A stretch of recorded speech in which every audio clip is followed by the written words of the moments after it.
Today's video is on solving quadratics by factoring. We are doing the same thing as the graphing aspect. We're finding the quadratics x-intercepts.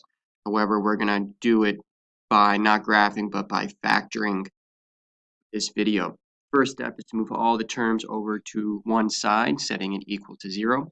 Then we're going to factor either by doing GCF or different square, or by grouping, or factoring by smash and split.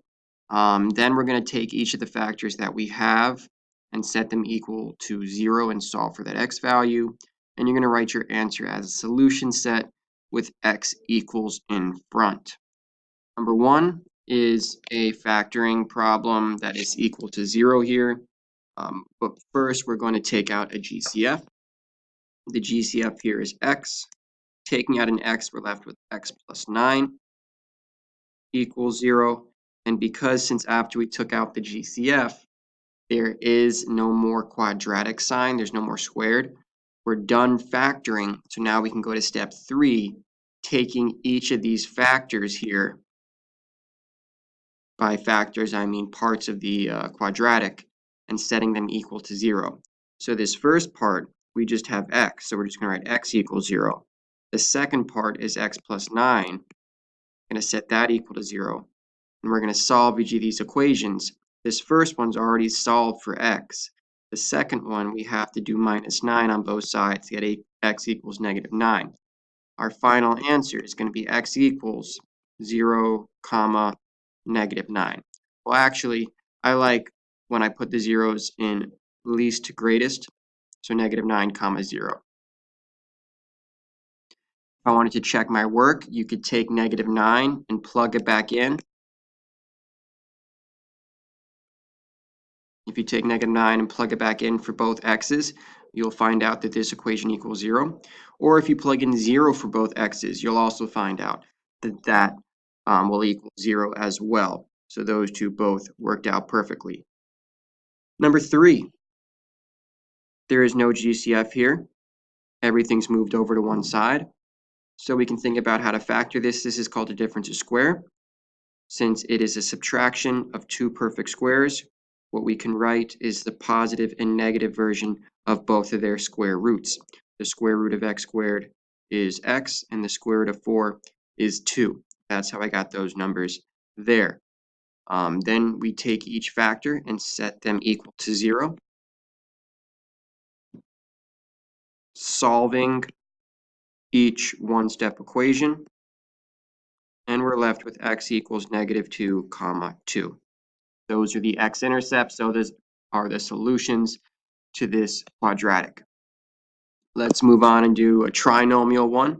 Let's do number 3.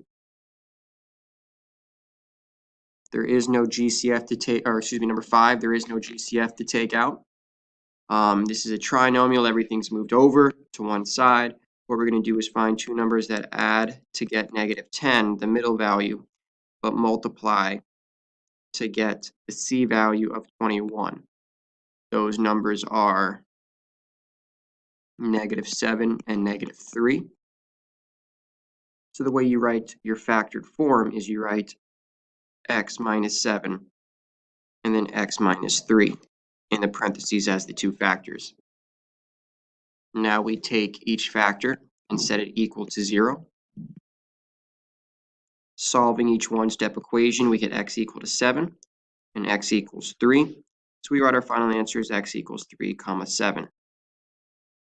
Again, if you wanted to check your work, you would take 3, plug it in for x to see if it equals 0, and you would take 7, plug it in for x to see if it equals 0 as well. Next, 7. There is no GCF still. You may think about taking out a 3, but since negative 13 is not divisible by 3, you can't take out a 3. We're going to do something similar. Number 5, it might be a little tougher. What we're going to do is take the beginning number, since it's not 1, and we're going to multiply it times this C value here. And we're going to get 3 times negative 30, which is negative 90. So now, when we find our numbers that add and multiply, we're still going to find numbers that add to get the middle number, negative 13. But now we're going to find numbers that multiply not to get negative 30, but to get multiplied to get negative 90. So think about what those numbers are. You should have got 5 and 18, specifically a negative 18 and a positive 5. They multiply to get negative 90, but they add to get negative 13. So how we're going to write this is we're going to write those magic numbers right here, these numbers, and we're going to put them in place of negative 13x. Since negative 13x is equivalent to negative 18 and 5, we're just going to erase this and put in these two numbers in place of it. And it doesn't matter what order we put the negative 18x and the new 5x. You could do 5 in front, but as long as they go in the middle here. And then we have the minus 30. The next step is to do a little grouping in here. So we're going to take a GCF out of the front. So we're left with 3x. And then once we get a 3x, we have an x minus 6 left over. Over here, the GCF is a positive 5. Taking out a 5 from each of these terms, we're left with x and then a minus 6 here. We know we're doing this correctly because we have the same binomial inside these parentheses here and here. The way we write our final answer now of the factor is we take one of the x minus 6's and then we take the two GCFs and put them together as a factor. So now that this is factored, and you can always check factoring by what's called foiling, now we take each of these two factors and we're going to set them equal to 0. And then once we set them equal to 0, we're going to solve. Here we get x to equal 6.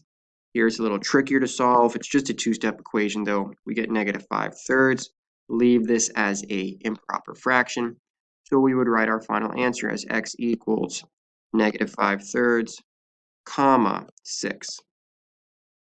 Write down what questions you have on this front page before we do another example. One that I want to get to before we end the video is on the back. Again, there's lots of problems here for you to. This is number 16. Number 16, what you have to do first is you have to basically move everything over to the left-hand side.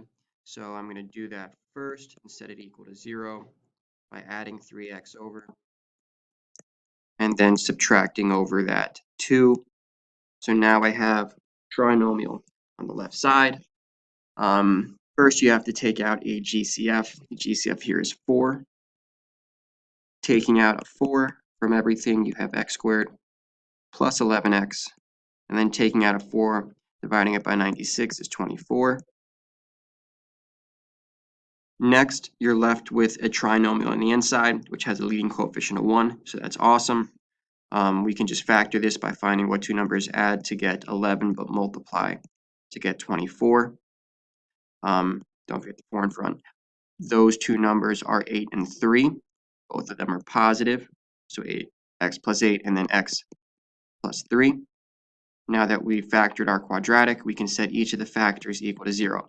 And this is the question you may have is, do we set this part equal to 0? And the answer is no. If the factor doesn't have an x, like this is a constant, just ignore it. If it was a 4x in front, then we would set it equal to 0. But since it doesn't have an x, you just leave it. So we solve each of our one-step equations to get what x equals. So here are our x-intercepts, aka solutions, aka roots, aka zeros. Write down what questions you have and have a great night.